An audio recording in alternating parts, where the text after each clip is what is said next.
네, 문재인 정부의 성과를 담당할 새로운 내각 인선 발표, 지금 정치권 반응까지 들어보셨는데요. 과연 새 얼굴들이 집권 3년차 내각의 활력과 쇄신을 불어넣을 수 있을지 주목됩니다. 이종근, 최영일 시사평론가 두 분 모시고 얘기 나눠보겠습니다. 어서 오십시오. 안녕하세요.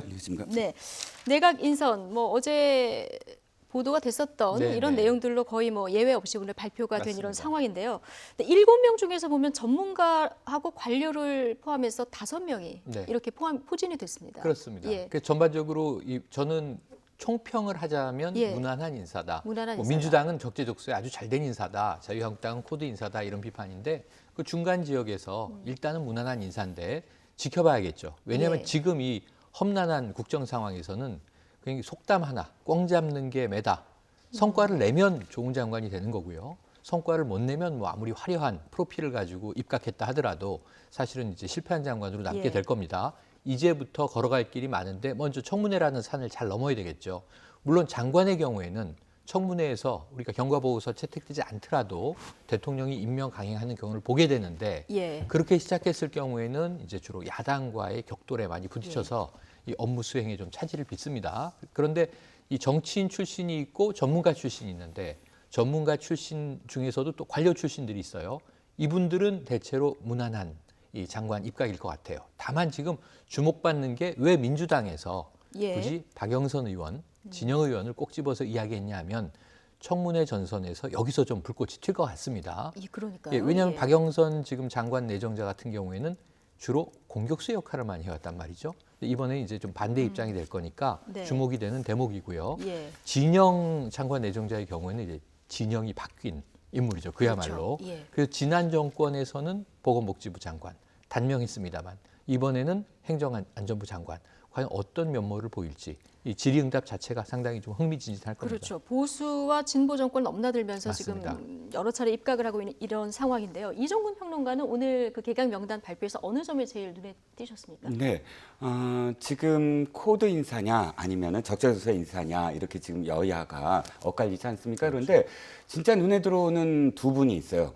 두 분이 그 전문가 그룹입니다. 네. 과학기술부 쪽에 조동호 교수, 조동호 카이스트 이번 교수요? 후보자죠. 근데 이분 같은 경우는 사실 지금 5G가 우리나라에 이 세계 최초로 상용화됐는데 이 시장을 선점하느냐 안 하느냐가 이 정부의 사실은 또 크나큰 성과 여부거든요. 예. 그런데 이분이 바로 지금은 사장됐지만 와이브로를 처음으로 상용화하신 분이고 이동통신의 아주 최적의 전문가로 평가받는 분이에요. 그렇기 때문에 실제로 성과를 내는 측면에서 굉장히 적임자다라고 내부적으로 그건 야당에서도 반대가 전혀 없는 분으로 지금 네. 평가받을 수 있겠고요. 네. 문성혁 그 후보자 역시 이제 그 세계 해사기구 해양수산부 장관. 네, 해양수산부 후보자. 장관으로 이제 예. 그 후보자가 되신 분인데 세계 해사 대학원 대학이라고 해서 이제 IMO 세계 국제 해사 기구에 한국인 최초로 교수로 임명되신 예. 분이고 그만큼 해운업이라든지 또는 그 국제적인 어떤 해양 조율을 할 수 있는 그런 부분에서 굉장히 적임자다. 이 두 분은 야당에서 전혀 언급을 반대할 안 할 필요가 정도로 없고. 굉장히 이제 예. 전문적이에요. 거기다가 현대상선의 항해사 출신이더라고요. 네. 네, 원래 해양대에 나오자마자 그러니까요. 1등 예. 항해사로 가셨고 그다음에 다시 공부를 해서 해양대 교수로 오시고 네. 그래 뭐 그런 어떤 경력인데 이제 관료 출신 두 분 중에 한 분은 국토부의 정통 관료 출신이에요. 차관까지 그렇죠. 예. 오셨는데 이분은 야당에서 반대를 못 할 거예요. 왜냐하면 차관에 오르는 게 박근혜 정부에서 차관에 올랐었기 때문에 네. 이건 두루두루 이런 어떤 뭐 그 배제하지 않고 그런 인물도 이렇게 적임자로 발탁했다라는 네. 평가를 받을 수 있는데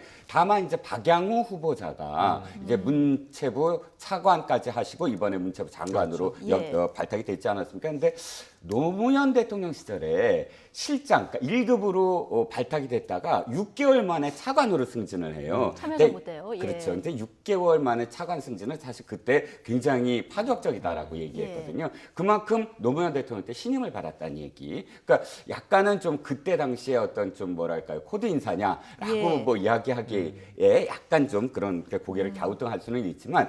이렇게 좀 얘기를 하다 보면 사실 코드 인사라고 얘기할 수 있는 그 부분이 이 통일부 장관 아까 그 김현철 나경원 장관 원내대표가 콕 후보자. 집어서 이야기하는 네네. 이 부분만 딱 설명을 드리면 이거예요. 조명근 장관 같은 경우는 사실 북한과 정말 오랫동안 테이블 협상에 있었던 분이에요. 실무 그리고 북한에서 누구를 직접적으로 만나고 이 실무 또는 물밑 접촉을 했던 분이라 잔뼈가 굵고 통일부의 사실은 어떤 회담 적임자로 네. 장관을 발탁됐다면 지금은 실무적인 게 더 필요한 어떤 시점인데 네. 지금 발탁되신 분은 김현철 통일연구원장입니다. 통일연구원장 이분은 사실 교수, 그러니까 사이드에 계셨던 분이죠. 교수라든지 예. 혹은 통일연구원장도 이번에 이제 발탁이 됐고 하다 보니까 실무적으로 북한의 어떤 라인이 있다거나 이런 어떤 분은 아니시거든요. 그래서 이런 이론적인 부분, 뭐 이렇게 예. 정무적인 부분을 배제한 어떤 인사이기 때문에 실제적으로 거기에 이제 뭐 퀘스천 마크를 좀 찍을 수 있는 분, 뭐 해서 전체적으로 봤을 때 이렇게 각기평이 되지만 그러나 실제로 들여다봤을 땐 현 정부가 성과에 초점을 더 맞췄다라고 우리가 평가를 할 수가 있겠죠. 그러니까 집권 3년 차다 보니까 지금 성과를 내야 된다. 이번 인선을 보면은 여기에 방점이 찍혔다. 이런 뭐 평가가 네. 뭐 주된 것 같은데요. 지금 아까 저희 최영일 평론가 얘기를 해주셨지만 청문회 문턱을 다 넘어야 이제 그렇죠. 입각이 되는 무난하게 거잖아요. 갈수 무난하게 있는 갈 수 거죠. 있는 거잖아요. 말씀하신 대로 원조 저격수 박영선 의원이 네. 굉장히 주목되는 상황이에요. 이번에 이제 그렇습니다. 공수가 바뀐 거잖아요. 그런데다가 박영선 의원은 뭐 입각 하마평에 왕왕 오르기도 했습니다. 예. 워낙 중진 정치인이고 의원 생활 오래 했고요. 언론인 출신인데 그야말로 정계에서도 두각을 꽤 나타냈던 이 중요한 시점에 중요한 발언을 하는 또 정치인이기도 네. 합니다. 상당히 능력을 인정받았고요. 그런데 이번에 좀 뭐가 주목이 되냐면요. 예전에 이 어떤 이번 정부 들어와서도 입각할 것이다라는 이야기가 나올 때는 법무부 장관 후보 이름으로 많이 처음에 거론됐어요. 그렇죠. 한 달 전쯤에. 예, 그러니까 비율사 출신의 법무부 장관, 예. 뭔가 파격이 시도됐을 때 어떤 뭐 검찰 조직이라든가 개혁할 수 있는 적임자 아니냐 이런 쪽이었는데 이번에는 경제부처 쪽으로 간 거예요. 그것도 중소벤처기업부 장관 지금 후보자입니다. 그러면 중소벤처기업부가 바로 며칠 전에 문재인 대통령께서 한 중요한 얘기가 제2의 벤처붐을 일으키겠다라고 메시지를 던지고 박영선 장관이 장관 후보가 됩니다. 그렇죠. 그럼 그 어깨가 굉장히 무거운 거거든요. 예. 또 문재인 대통령의 경제 정책이 기존에는 좀 대기업, 수출 주도, 우리 산업화의 연장선상에서의 경제 성장 모델이었는데 문재인 정부 들어와서는 중소기업 생태계를 어떻게든 살려내자. 이게 방점입니다. 사실 최저임금이나 소득주도 성장도 거기와 맥을 같이 하는 거였고요. 그래서 중소벤처기업부는 사실은 주무부처로 격상된 지는 얼마 되지 않았죠. 예. 바로 지난 정부까지는 중소기업청이었습니다. 그런데 이번 정부 들어와서 장관급으로 격상이 되고 사실은 별로 성과를 내지 못했어요. 이 전임 장관들에게는 조금 결례가 되는 말씀일 수 있지만 예. 성과가 별로 나지 못했다, 주목받지 못했다.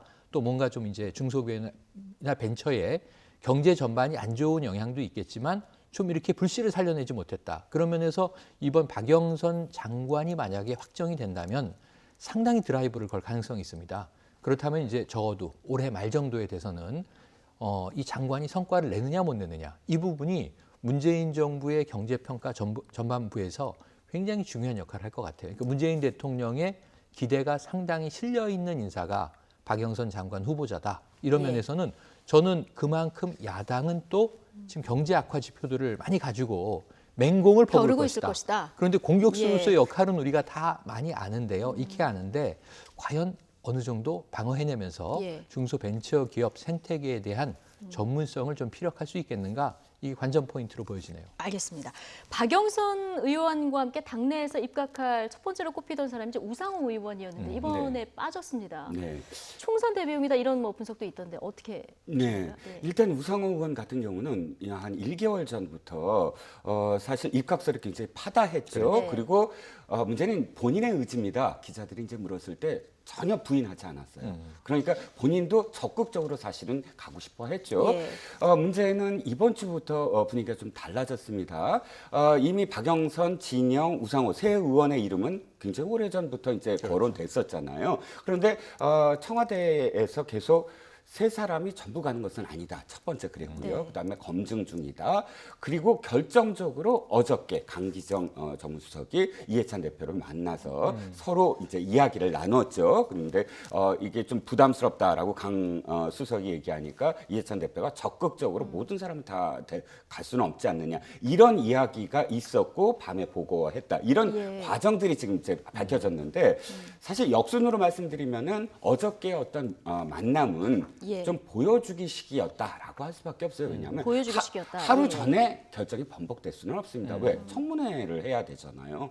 결정을 했는데 청문회라는 건 이미 오래 전부터 사실은 준비를 하고 이 예. 검증을 할 수밖에 없어요. 당사자에 네. 대해서는 물론 복수로 할 수는 있지만 그럼에도 불구하고 하루 전에 바뀔 수는 없는 것이거든요. 그러니까 뭐 총선을 위한 회군이다. 이거 외에 다른 이유가 있을 것이다. 아니요. 이렇게 보시는 그 겁니까? 이유더라도 그 예. 이유더라도 어저께의 어떤 그런 그러니까 그 만남은 이미 결정된 이후의 만남이지 예. 그것으로서 결정됐다라고 할 수는 없다는 거죠. 우리 예. 정가에서 바라봤을 때 하루 전날 그것을 바꿔서 전혀 이 검증을 하지 않은 사람을 발표를 할 수는 없는 거잖아요. 네. 이미 검증이 끝났다는 얘기예요. 이 박양우 그 후보자의 예, 예. 경우. 자, 그러면 그 조금 다시 말씀을 드리면 우상호 의원이 2, 3일 전부터 기자들의 이 전화를 안 받기 시작했어요. 그건 모든 매체 기자들 다 안 받았다는 얘기죠. 예. 그러면 이 두 가지를 놓고 추측을 할 수 있는 건 사실은 이 우상호 의원을 설득하는 과정이 조금 뭐랄까요, 뭐 그 전부터 있었고 예, 예. 우상호 의원은 사실 더 가고 싶어했지만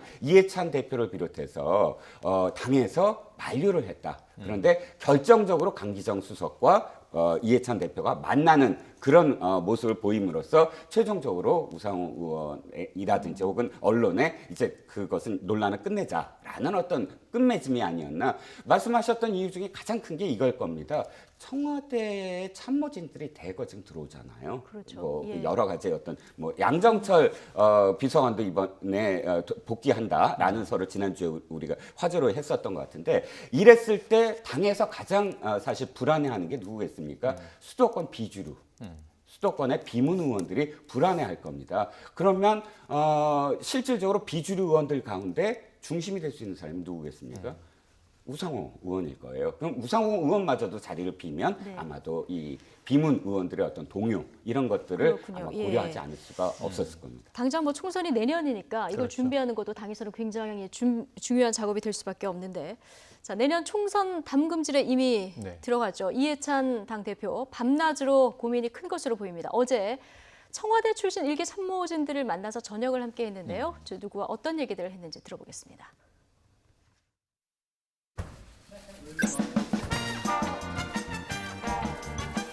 대표님께서 저 청와대 일기 고생했다고 오늘 박수하시는 날이라 오늘 맛있게 밥 얻어 먹으러 왔습니다. 당직은 언제로? 그건 뭐 아직은 잘 모르겠고요. 정해진 바는 없고 당초하고 생각을 해야죠.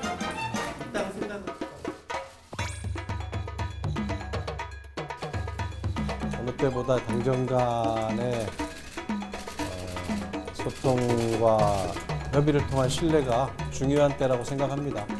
그래서 뭐 역할이 있다면 뭐든 헌신적으로 할 생각입니다. 너무 이른 얘기 하십니다.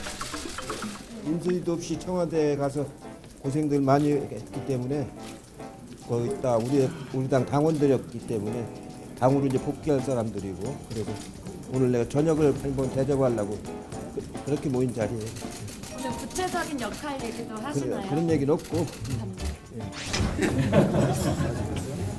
다 친정에 온 그런 느낌으로 뭐 다들 오늘 좀 편안한 자리로 지금 했습니다. 당의 인재풀이 훨씬 커진 것 같다라고 말씀을 하셨고요. 그다음에 임종석 실장도 언제든지 본인도 당을 위해서 헌신할 생각이다 이렇게 얘기를 했습니다.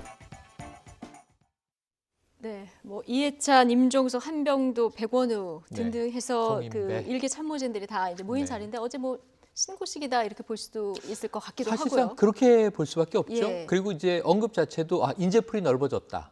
근데 이제 조금 아마 저기 참석한 분들이 아쉬울 수 있어요. 풀이 들어갔기 때문에.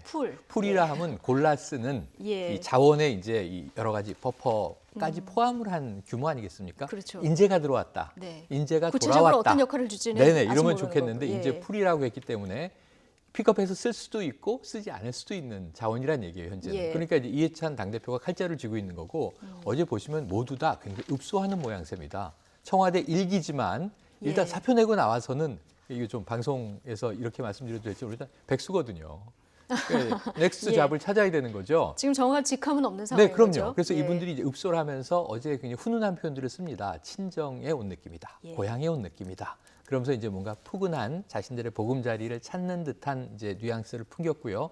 이해찬 대표는 이제 인재 풀이 넓어져서 우리는 좋다. 골라 쓸 수 있는 유능한 인재들이 많아졌다는데 과연 저 중에서 내년 총선에서 주요하게 쓰일 수 있는 사람이 누구겠는가? 네. 제가 주목한 대목은 임종석 전 비서실장이 자, 당이 불러서 쓰신다면 헌신적으로 네. 그러니까 이게 내 개인의 어떤 의지나 이를 피력하기보다 헌신적으로 뭐든지 시키는 걸 하겠다 이런 입장인데 내년 총선에 뛰십니까라고 기자들이 질문했어요. 구체적인 언급은 거기는 이 답변 자체로 피하는 보면 상황이죠. 부인입니다. 예. 답변 그럴 자체는 리가요 부인. 이렇게 얘기했거든요. 어. 그럴 리가요. 예. 그 내년 총선 나가십니까? 그럴 리가요. 그 안 나간다는 얘기가 되는 거잖아요. 그렇죠. 말에 주고받음으로는. 네, 문법상으로는 네, 그렇죠. 하지만 예. 그럼에도 불구하고 이제 뭐 언론계의 평가는 이 총선에서 뛰게 될 가능성이 매우 높다 이렇게 예. 보고 있어서 그럴 리가요의 의미가 뭘까? 전 그게 아직도 그럴 궁금하네요. 리가요. 이게 뭐 상황이 달라질 수도 있고요. 그럼요. 그러니까 뭐 비어 있는 수도권에 나갈 것이 유력하다 뭐 이런 보도도 나오는데 이것은 뭐 인선이 돼봐야 아는 이런 네. 상황인 거고요. 윤영찬 전 국민소통 수석 유일하게 당 적이 없는 그렇죠. 분이잖아요. 네, 예. 그렇습니다. 그 네이버의 그 부사장까지 역임하다가 발탁이 됐잖아요. 그렇기 때문에 또 그 전에는 동아일보, 그러니까 그 언론사에 계속 출신이죠. 현역 기자로 있었고, 그래서 당적을 갖지 않은 유일한 사람이고, 그럼에도 불구하고 이미 사실은 그 청와대에 있을 때부터 성남에 뭐 출마를 할 것이다라는 설이 돌고 있었기 때문에 네. 이번에 이 자리에 같이 배석을 했다면 당에 당연히 관심이 있었던 것이고 아마도 성남 쪽으로 출마할 가능성이 높아 보이는데 저는 저 자리에 계신 분들 중에 사실은 백원우 전 비서관에 굉장히 이 관심이 많을 것이다. 예. 많은 민주당 현역 의원이나 혹은 출마하실 분들이 예. 왜냐하면 2016년도에 백원우 전 비서관이 공천과 관련해서 좀 칼질을 했다. 소위 얘기하는. 근데 백원우 비서관은 그런 일이 없다라고 얘기하지만 실질적으로 개입을 했다라는 그런 그 당시에 이 이야기가 있었기 때문에 만약에 백원우 전 비서관이 또다시 어떤 그런 공천 심사라든지 이런데 실권을 가질 것이냐. 물론 백원우 비서관만이 아니라 지금 친문에서 얼만큼 실권을 장악할 것이냐에 따라서 사실 이 자리를 불편한 시각으로 바라보시는 분들도 있거든요. 총무하실 분들, 그러니까 민주당에서. 그래서 아마도 이해찬 대표가 적당하게 풀이라는 말도 그런 의미로 정치적으로 아마 사용하신 게 아닌가 싶습니다. 아, 그렇군요. 근데 이들이 당으로 돌아가서 중책을 맡을 경우에 공천에 이제 청와대 의중이 많이 반영되는 거 아니냐 뭐 네. 이런 분석도 나오고요. 일개 참모진들이 반드시 유리한 건 아니다 이런 분석도 같이 나옵니다. 맞습니다. 지금 예. 말씀하신 대로 유불리가 있습니다. 예. 왜냐하면 역대 모든 정권에서 청와대 출신 인사들이 공천을 위해서 뛰고 출마를 실제 할 때는 유리함이 작용했던 게 사실이죠. 사실은 뭐 대통령이 최측근에 있었으니까 아까 야당이 당장 얘기하는 코드 인사 좀 폭넓은 의미의 꼭 좋고 나쁨의 문제가 아니라 모든 청와대는 코드 인사를 해왔습니다. 그게 보수 정권이든 진보 정권이든. 왜냐하면 대통령의 의중을 읽어야 일을 할 수 있을 거 아니겠습니까? 그렇다면 가장 권력의 최정점과 가까이 있었던 인사들이 정치 현장으로 돌아올 때 유리함을 가지고 돌아오죠. 저는 아까 뭐 백원우 전 민정비서관 말씀하셨지만 상당히 당내 인사들은 예의주시하고 경계하면서도 두려워할 수 있어요. 왜냐하면 민정실이라는 곳이 위세가 보통인 곳은 아니잖아요. 이번 정부 와서 여러 가지로 좀 이제 이 변화들을 시도하고 있습니다만 전통적인 의미의 민정수석실에서 민정비서관으로 일하다 왔다. 그러면 혹시 어떤 개인적인 출마의 준비를 해왔을까? 예. 이런 고민들을 할 거예요. 백원우 전 비서관은 사실은 전 의원입니다. 시흥을 이제 이 텃밭으로 해서 의원 생활을 해왔고 정치인이죠. 그리고 이제 당연히 출마에는 관심이 있을 텐데 내부에서 만약 방어 논리를 가지고 본다면 어떤 흠결이 나타날까요? 예. 당장 이번에 백원우 민정비서관은 이 드루킹 사태에서 이름이 올랐잖아요. 거론됐던 함께 또 의원이죠. 있었던 예. 송인배 전 이 비서관도 마찬가지입니다. 그래서 이런 것들은 이게 이 총선에 나가서 야당 후보와의 이제 어떤 진검승부를 하기 전에 당내에서 아까 말씀하셨던 여러 가지 검증의 하나의 단초들이 될 수 있다. 이런 걸 봤을 때 보세요. 청와대에서 당장 일한 게 플러스만 되는 건 아니잖아요. 일하면서 또 흠결들이 발생할 수밖에 없기 때문에 혹은 본인의 책임이 아니어도 혹은 또 이번 정부의 이 네. 문제들이 있다면 본인이 또 끌어안아야만 하는 역할이기 때문에 제가 보기엔 유리함과 불리함이 공존하는데 여기선 본인의 노력도 필요하고 무엇보다 중요한 건 공천권을 가진 당 중심, 당 지도부의 의중이 아니겠는가 생각을 해봅니다. 예. 뭐 일개 참모진들도 슬슬 돌아오면서 총선 앞두고 민주당도 이제 새로운 진영을 갖추기 위해서 몸을 풀고 있는 이런 모습인데 자, 이런 것들이 좀 반영이 되고 있을지 지난 한 주간 정당 지지율은 어떤지 한번 살펴보도록 하겠습니다. 오늘 갤럽 여론조사 결과가 나왔는데요. 민주당은 1%포인트 정도 올랐고요. 한국당 뭐 그대로인 상황이네요. 전반적으로 크게 변화는 없는 이런 움직임입니다. 네, 변화는 없고요. 사실 이제 자유한국당은 정체입니다. 이제 정체, 더 예. 이상 더 오르려면 그야말로 새로운 신임 지도부가 무엇인가 결단을 내리거나 더 새로운 어떤 그러니까 인재들을 예. 영입한다거나 이해찬 대표가 어저께 벌인 어떤 퍼포먼스 사실은 사람들을 보여주는 거거든요. 예. 정당은 사실은 사람 장사, 사람이 상품입니다. 그러니까 우리 당에 이런 사람들도 있다라는 거를 이제 그 진열대에 올리는 그런 행사라면 지금 20%로 적체된 자유한국당 뭔가 이제 뭔가 단안을 내리고 결단을 내리고 정책을 예를 들어서 협조를 할지 아니면 네. 새로운 대안을 내놓을지 이런 어떤 무엇인가 있지 않으면 더 오르내림이 이제 그냥 횡보로 예. 이어질 수 근데 있다라는 전당대회 게 끝난 지 보여지고요. 얼마 안 됐는데 지금 정체 상태라고 하면 어떤 걸 보여줘야 됩니까? 일단 여러 가지 지금 논란이 있는 부분들에 대해서 더 이상 끌고 가면 안 되는 예. 것이죠. 윤리특위 문제라든지 뭐 망원 문제라든지 이런 부분들 예. 그것은 끊어야 될 건 빨리 끊고 그다음에 새로운 인재 영입 부분은 새롭게 인재 영입을 하고 이런 원래 아젠다들 이슈들을 이끌어가야지 이슈에 끌려다니면 안 되거든요. 지금 이슈에 끌려다니고 있다. 5.18이나 이런 부분들은 해라 했을 때 지금 기다려. 이건 지금 방언 올리밖에 안 되잖아요. 뭔가 속도감 있게 한국당 내의 정체성을 보여줘야 된다. 예, 이슈를 끌고 가야 된다. 끌고 가야 된다. 이런 조언을 또 해주셨는데 그런데 어느 정당에 더 호감을 네, 가지느냐 이 호감도 조사를 해본 거는 조금 특이하더라고요. 다르게 더불어민주당이 떨어졌죠. 일단 호감도 면에서 1위, 그 다음이 정의당이에요. 맞습니다. 그리고 바른미래당, 그 다음이 자유한국당. 그러니까 이 두 예, 개의 비교치를 일단은, 보시면 네. 이전의 호감도를 잘 보시면 정의당이 2위인데 네. 의석 수와 관계없이 상당히 호감도가 높아서 민주당에 육박합니다. 사실은 이 겨루고 있죠. 네. 그런데 나머지 당들은 호감도가 대체로 다 낮았었는데 이번에 보시면 내린 당이 있고 오른 당이 있어요. 그렇죠. 이게 이제 분기별로 조사를 한다고 맞습니다. 그러더라고요. 이거 매주 조사가 아닙니다. 예. 그렇게 그래서, 비교를 예. 해서 보면 민주당은 큰 폭으로 내린 거고 내렸죠. 한국당은 또 오른 거고. 한 그런 분기 측면도 사이에 있어요. 내렸죠. 예. 민주당에 대해서 이 대중들, 국민들의 호감도는 다소 떨어졌다. 이렇게 볼 수밖에 없는 지표인데 이게 왜 중요하냐면 질적으로 물어보는 것에 대한 응답 조사예요. 그러니까 그냥 개량적으로 1, 2, 3, 4 중에 찍어 주십시오가 아니라 전 이게 굉장히 유의미한 거예요. 그럼 이 정당들이 이 지금 지표를 보고 고민을 해야 돼요. 왜 떨어졌을까? 예. 왜 올라갔을까? 그럼 지금 보시면 자유한국당은 좀 호감도는 올라갔어요. 그러니까요. 아까 지지율은 그대로입니다. 역컨벤션 효과가 나타나고 있다. 5.18 망언 사태다. 전당대회 과정에서 우리가 그렇게 얘기를 했는데 지금 정체됐다는 것을 저는 이 실장님하고 조금 다르게 역컨벤션 효과가 지속되고 있다. 이건 자유한국당에게 매우 나쁜 것이다. 떨쳐버리고 가야 되는데 이건 이제 같은 또 의견입니다. 그런데 그걸 못하고 있다. 계속 발목 잡혀 있다. 이렇게 보이고요. 심지어는 더 나빠질 가능성이 있다. 왜냐하면 이번 주간에 가장 핫 이슈가 이명박 전 대통령이 집으로 돌아간 거예요. 보석이라는 이제 이름이 허가되면서 그 다음 날인 어제 자유한국당 지도부는 박근혜 전 대통령의 사면 얘기를 합니다. 과연 이게 또 태극기 부대 혹은 또 강성 이제 친박계의 지지를 좀 더 붙들어두기 위한 노력일지 모르겠지만 저는 이게 중도 상식적 성향의 국민들에게는 크게 마이너스로 작용할 우려가 크거든요. 그래서 지금 조금 그래도 호감도가 올랐는데 저것을 지지율로 연결시키지 못하는 이유에 대해서 자유한국당 지도부가 좀 심사숙고해야 될 필요가 있다. 이런 권고를 드리고 싶네요. 예, 대통령 지지율 바로 보여주실까요? 네, 대통령 국정운영 지지율 지난주하고 좀 비교를 해보면 1%포인트죠. 일단 3%포인트 정도가 떨어졌고요. 떨어졌죠. 긍정과 부정 평가가 1%포인트로 좁혀졌네요. 네, 그렇습니다. 일단 긍정평가가 3%포인트 낮아졌고요. 그다음에 부정평가가 3%포인트 올라갔습니다.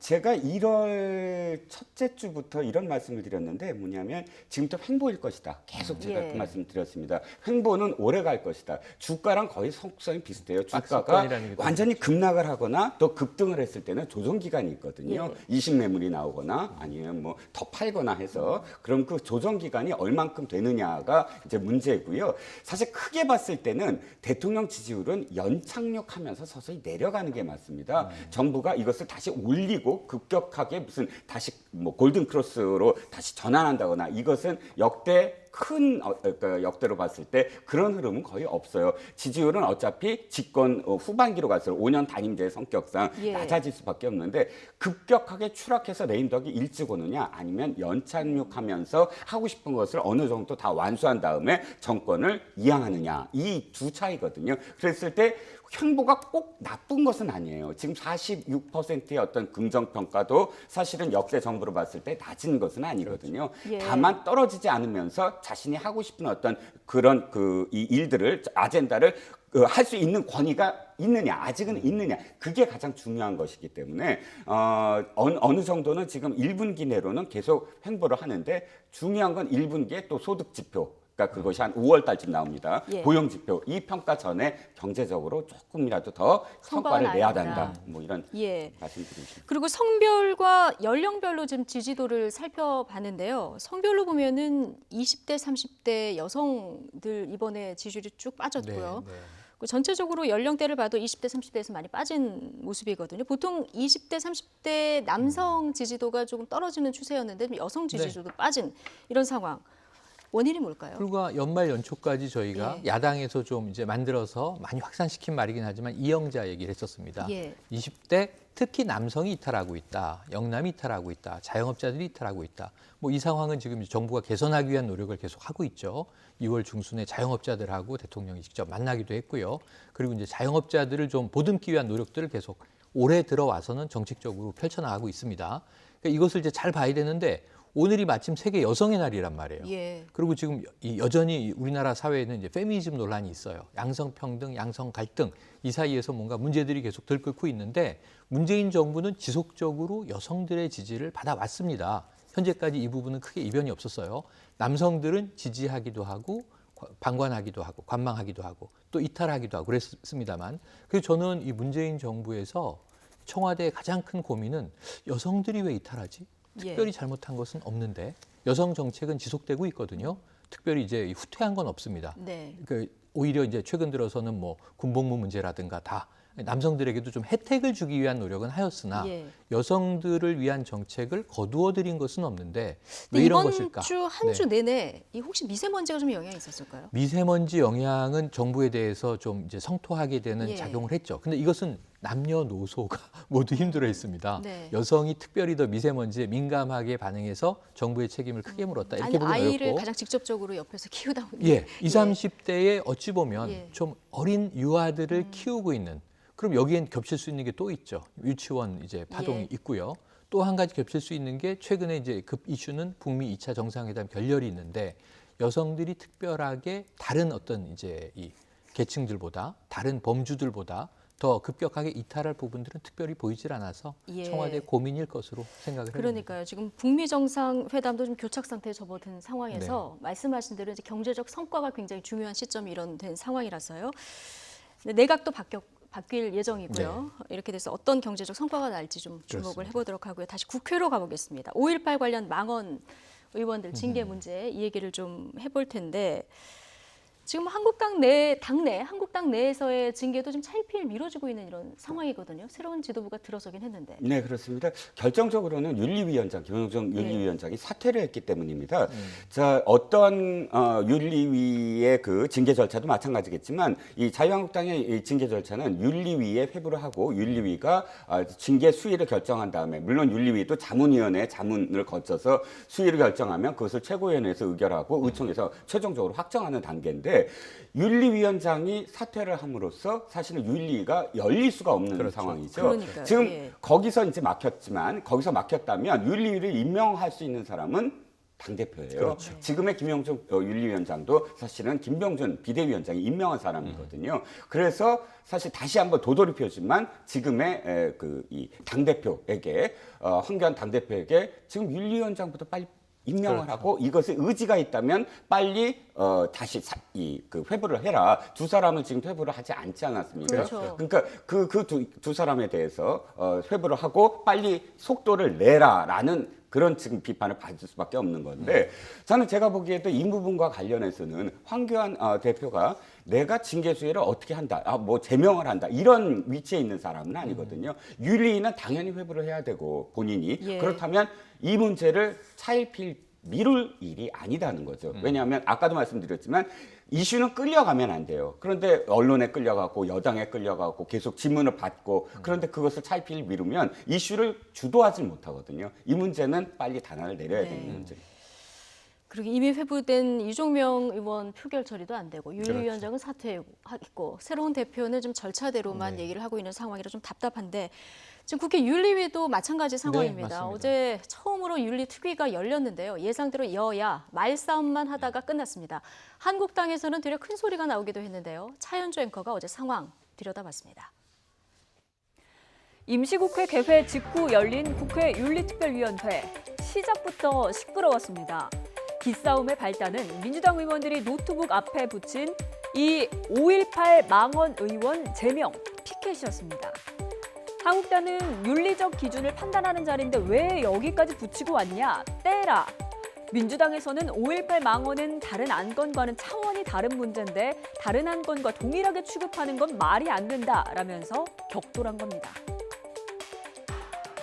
노트북 앞에 이렇게 표시를 하는 거는 징계 여부를 결정하는 윤리특위에 맞지 않다라고 저는 생각을 하기 때문에 5.18 망언 의원들에 대한 징계하는 다른 안건들과 같이 취급한다면 국민적 분노에 직면할 것이라고 생각을 합니다.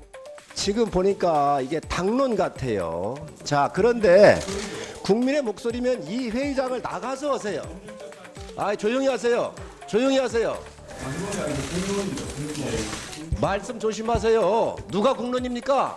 당론이라고 하셨는데 한국당은 김병준 비대위원장께서 3명을 징계하시겠다고 말씀하셨습니다. 그쪽이 먼저 당론을 정하신 거고요. 한국당이 계속해서 징계를 안 하니까 오죽하면 이걸 붙였겠습니까?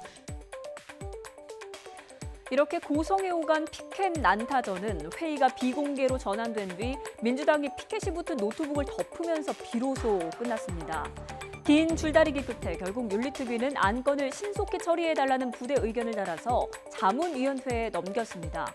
하지만 자문위원회 의견을 받는 데까지만 해도 한 달 가까이 걸리는 만큼 실제 징계까지는 상당한 시일이 걸릴 전망입니다. 결국은 자문위로 넘기고 아무 결론 없이 끝난 네. 피켓 붙여라 떼라 이 기싸움만 하다 끝났습니다. 맞습니다. 그러니까 지켜보는 국민들은 참 답답하죠. 저는 아까 당론이냐 국론이냐 사실 뭐 국론이라고 딱히 공식적으로 정의하기는 쉽지는 않지만 국론에 가까운 게 국민들의 지금 여론입니다. 국민의 여론을 국론이라고 줄여서 부른다면 그 말도 틀린 것은 아니다. 왜냐하면 한번 생각을 해보세요. 자유한국당 의원들이 이런 생각을 해보시면 3.1운동이 폭동이었다. 예. 그럼 뭐가 되는 겁니까? 친일파가 되는 거죠. 대한민국 사회에서. 자, 그리고 또 그 다음으로 넘어가 4.19 의거 우리가 부르는데 이게 폭동이었다. 그럼 어떻게 되는 겁니까? 그러면 자유당 정권의 부정부패 편승하는 게 되는 거 아니에요? 그러면 5.18이 폭동이었다. 그럼 이 지금 민주화 운동을 유네스코에서 기록문화유산으로까지 지금 지정돼 있고 지금 우리나라 현대 정치사에서는 아주 가슴 아픈 일로 군이 이제 우리 시민들을 향해서 그야말로 이 무력 공격을 하는 그런 이제 안타까운 역사하고 희생자가 많이 났는데 이것을 폭동이라고 발언하고 그냥 징계를 미루고 있고 말이죠. 예. 심지어 이 국가유공자들을 괴물 집단이라고 표현하고 지금 징계를 미루고 있단 말이죠. 명단 공개하라라고 하는 요구는 또 차치하고라도 이 표현의 수위가 너무 국민들이 예. 이제 받아들이기에 정말 납득하기 어려운 비상식적인 발언이었다고 본다면 이 징계를 다투는 거잖아요. 그런데 예. 지금 역공이 뭐냐 하면 자, 손혜원 서영교 의원 같이 다루자 지금 이거예요. 물타기가 안 됩니다. 손혜원 서영교 의원의 잘잘못은 따져야 하는 것이고 그것은 민주당에게 마이너스로 돌아가는 효과예요. 그 의원들을 물고 늘어진다고 해서 자유한국당엔 아무 득실이 없어요. 자유한국당은 스스로에게 지금 부과되어 있는 숙제를 풀어야 되거든요. 근데 이것은 시간 끌기만 하고 있다. 예. 그러면 이것 국민들이 보기에 황교안 신임 대표의 아까 지지율도 받고 호감도도 받습니다만 예. 계속 마이너스 효과로 작용할 텐데 왜 이것을 시간을 더 끌고자 하는 모양새로 지금 제스처를 취하고 있는 것인지 조금 납득하기 어렵습니다. 정치적인 실익이 예. 없습니다. 그러니까 지금 5.18 망언을 다른 윤리위에 올라온 다른 건들하고 이 경중을 비교할 수 있느냐 없느냐 네. 지금 여기에 대해서 한국당과 민주당 의원들 의견이 첨예하게 갈리는 건데 말씀하신 대로 한국당이 지금 약간은 시간 끄는 이런 모습들을 보이고 있는데 김병준 비대위원장 때보다 오히려 후퇴했다 이런 또 얘기도 나와요. 네, 뭐 그 말씀은 아까 제가 드려서 사실은 이제 황교안 대표 같은 경우는 김병준 비대위원장이 사실은 확언을 했잖아요. 그렇죠. 이것은 예. 유보하는 것이지 맞습니다. 당규에 따라서 유보하는 것이지 상정한다라고 단언을 했고 지금 상정하지 않겠다고 황교안 대표가 한 적은 없어요. 맞아요. 다만 지금 이제 윤리위원장이 공석이고 하니까 시간 좀 벌어야 그 시간이 좀 걸린다라는 입장인데 그럼 이제 한국당 네, 한국당 당내 입장입니다. 얘기고요. 저는 예. 이제 지금 평론가님 말씀이 약간 좀 다른 게, 자, 지금 민주당에서 뭘 해야 되냐면 빨리 윤리특위를 열어서 윤리특위가 진행이 돼서 결론을 빨리 내려야 되는 게 민주당 쪽 입장입니다. 그렇다면 같이 상정하겠다는 거는 간사 협의가 됐고 맞습니다. 상정은 이미 다 된 이미 얘기가 거죠. 된 거예요. 예, 일괄 상정이 그렇다면 됐죠. 이것이 먼저다 저것이 먼저다라는 건 얘기하면 돼요. 예. 특위를 열어서. 그런데 그것을 굳이 특위위원들이 먼저 제명이다 아니다라고 이렇게 픽픽해서 하면 그 시간을 이렇게 논쟁이 벌어서 시간이 허비되는 결과거든요. 시간을 빨리 해서 그러니까 회부시켜서 서로 이야기를 하고자 한다면 불필요한 어떤 행위는 하지 않는 것이 더 낫지 않았을까 하는 거죠. 예. 5.18 관련한 논란에 발언하면 이제 전두환 전 대통령도 빼놓을 수 없는데 네. 다음 주 월요일이죠. 11일이죠. 월요일 맞습니다. 다음 주 월요일에 이제 재판장이 드디어 나온다고 합니다. 광주가 여기서 지켜보고 있으니까 네. 여기서 결과 나오는 거는 저희가 또 월요일에 보내드리도록 하고요. 자, 이명박 전 대통령이 구속 349일 네. 만에 이제 보석으로 풀려나면서 또 한 명의 전직 대통령, 이 박근혜 전 대통령의 출소 여부가 정치권의 화두로 지금 떠오르고 있습니다. 어떤 얘기들이 나왔는지 일단 들어보시죠.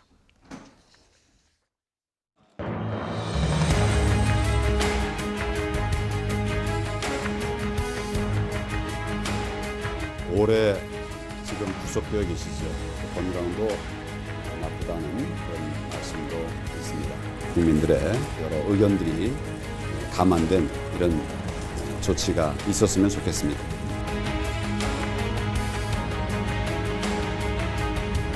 형이 박근혜 대통령의 형이 지나치게 높다라는 부분에 국민들께서 많이 공감하실 것 같습니다. 네. 그리고 현 권력이 더하면 더했다라는 이야기까지 지금 나오는 그런 시점이라고 생각을 하거든요. 사면이나 이러한 부분은 문재인 대통령이 분명히 결단할 때가 될 것이고 네. 그러한 부분에 대해서는 결단을 해주셔야 된다고 생각을 합니다.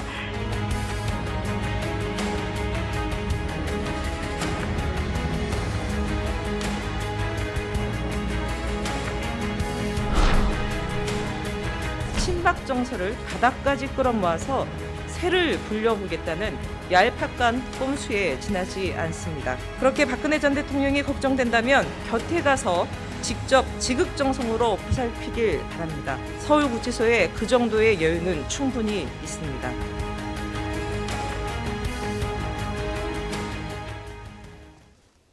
네, 현실적으로 어려운 걸 모르지 않을 텐데 한국당 내에서 지금 공개적으로 이 사면 얘기가 나오고 있습니다. 네. 손해는 뭘까요? 일단 부담스러울 거예요. 왜냐하면 이명박 대통령과 박근혜 대통령 두 전직 대통령 아닙니까? 그런데 이명박 대통령 어쨌든 병보석은 아니죠. 보석으로 어쨌든 자택 구금에 가까운 보석이 나왔습니다. 그런데 박근혜 대통령의 지지자들이 사실은 당 내에서 하나였던 최소한 18.8%는 되는 거예요. 김지태 의원을 지지한 어떤 숫자만 보더라도 그랬는데 그랬는데 사실 순서는 이렇게 돼야 된다고 생각해요. 뭐냐면 사면이라는 것은 대법원까지 다 확정이 된 다음에 맞습니다. 거론될 수 있는 거 아니에요. 그렇다면 빨리 대법원에서 확정을 지어달라. 무엇이든 그것이 뭐 죄를 있든 없든 간에 그것이 선행되어야지 사면도 할 수 있는 것이니까 정치적인 것보다는 사법부에 먼저 이 결단을 내려달라. 빨리 어떤 일정을 해달라라고 요구하는 것이 자유한국당의 어떤 순서가 아니겠느냐. 나경원 원내대표 같은 경우는 법률가 출신인데 이걸 모르진 않을 텐데요. 근데 일단은 아까도 말씀드렸지만 그 18.8% 김주태 의원을 지지했던 그 세력에 대해서 사실은 또 어느 정도의 어떤 정치적인 그런 워딩을 할 수밖에 없지 않았겠느냐라고 이해는 할 수가 있죠. 한국당은 어디로 가는 정치적인 워딩이지만 자, 때가 되면 문재인 대통령이 결단할 사안이다. 사면이. 그러니까 문 대통령 재임 기간 중에 사면돼야 된다라는 전제를 달고 한 워딩이잖아요. 정치적인 워딩이라고 생각합니다.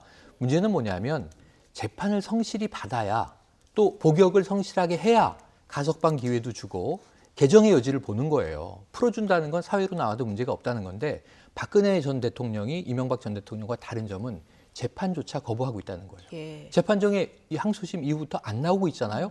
사법 이 절차를 거부하는 사람에게 어떻게 사법적으로 사면을 해줍니까? 그러니까 자유한국당은 먼저 박근혜 대통령을 만나서 이야기를 해보세요. 면회 가서 접견을 좀 성공시켜 보세요. 유영하 이 변호사가 전당대회 과정에 황교안 이 전 총리였죠. 이 후보에 대해서 박 전 대통령의 그 심기가 별로 좋지 않다. 심지어는 면회마저 거부한 바 있다. 이 진실 공방까지 벌어졌는데 좀 본인을 만나서 의중을 듣고 거기에 대한 정치적인 대변을 할 수 있겠습니다만 왜냐하면 소속돼 있는 정당이었으니까 당시 대통령을 배출했던 지금 재판 절차를 거부하는 전직 대통령을 그것도 이제 국정농단 관련 사안인데 사면해달라고 요구를 한다면 국민들이 받아들일 수 있겠습니까? 보석은 현실적으로 불가능하다고 하고 사면도 하려고 하면 재판이 빨리 진행돼야 되는데 이 부분이 진행돼야 그 이후 절차를 논의할 수 있다. 이런 얘기신 거죠. 알겠습니다. 앞으로 이 정치권에 나오는 이런 발언들이 어떤 그 당 지지율로 반영이 될지 좀 지켜보도록 하겠습니다. 이정훈, 최영일 시사평론가 두 분과 오늘 함께했습니다. 고맙습니다.